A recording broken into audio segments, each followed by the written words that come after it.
Well, surprise, surprise, surprise, folks. As I predicted, based on the events and when they unfolded, the Secret Service did not search the perimeter of the Trump International Golf Course in West Palm Beach, Florida, on Sunday before President Donald Trump began his round, an acknowledgement that has put the besieged agency under renewed scrutiny 2 months after a similar episode right here in Pennsylvania. A decade of incompetence, near misses, and millimeter avoidance of epic tragedy. At this stage, it's time to begin questioning who is even running this country. Are we on autopilot? Who has the nuclear football? After over 3 years of bankrupting America, destroying world peace, facilitating the criminal alien invasion of America, and weaponizing federal agencies against Americans, is the Biden regime intentionally leaving President Trump unprotected? I mean, you have to ask yourself this question. No one could be this incompetent, could they? No agency could be this rudderless, could they? Especially when charged with such a vital mission. An attack on a protectee is not an attack on the protectee.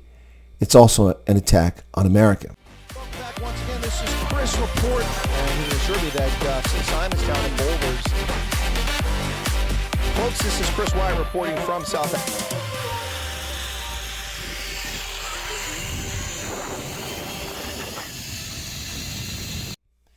Now, the New York Times this evening writes, the failure to even bother to walk the perimeter raises further questions about whether the Secret Service has the resources and ability to adequately perform its duties during a time of increasing violence and a unique campaign between a sitting vice president and a former president.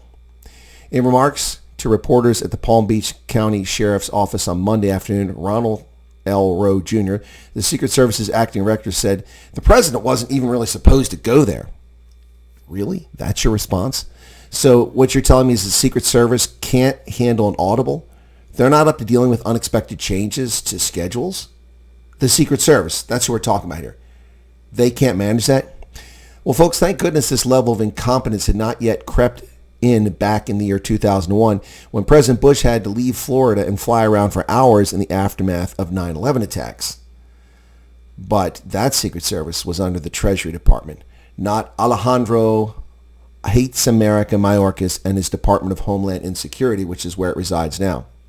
New York Times continued. Acting Director Rose said Trump, the Republican presidential nominee, did not have an outing on the course on his official schedule.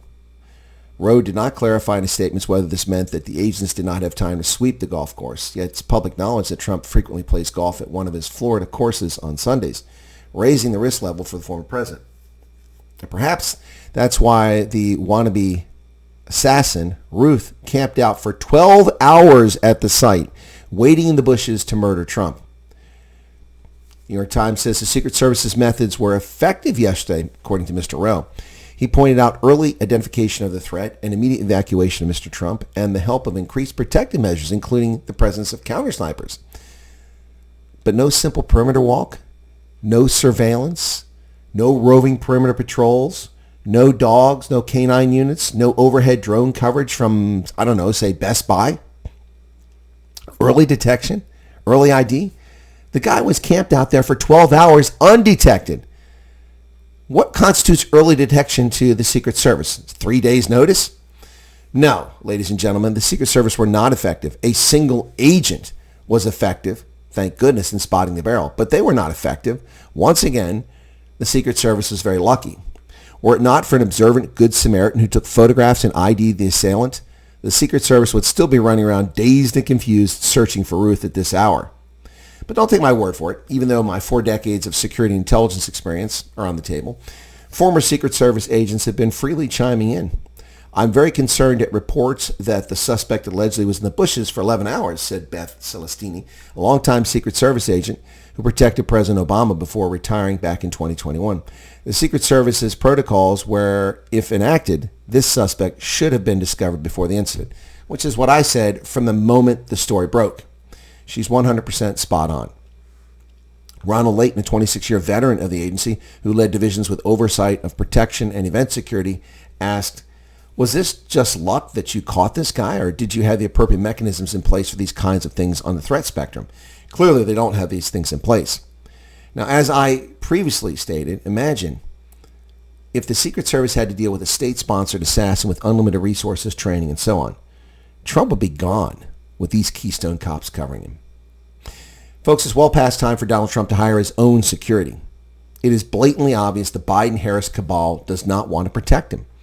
After all, what has been the point of their vile attacks, calling him a threat to democracy, and all these other things, whipping up hatred with endless lies about the man? What was the point of all that? Are they only interested in getting Trump kicked out of Planet Fitness? No. They're terrified of the man and the fact that he represents the death of their intentional destruction of America and a restoration of American values. And they want Trump gone, period. Such repulsive politicians and bureaucrats should be facing criminal charges, not running America. We have no genuine leaders in the White House, in Congress, in the FBI, the Secret Service, or our current military. Just a lot of folks covering their asses. Leaders affect change. Leaders anticipate and preemptively decide and act. This bunch of losers in Washington are only good at building unserviceable debt, race hustling, undermining world peace, and facilitating the criminal alien invasion of America. In other words, abrogating our hard-earned sovereignty. And they have no right or privilege to be representing us. November is around the corner. Ladies and gentlemen, it's time to go to the ballot box, get off your ass, and vote these clowns out.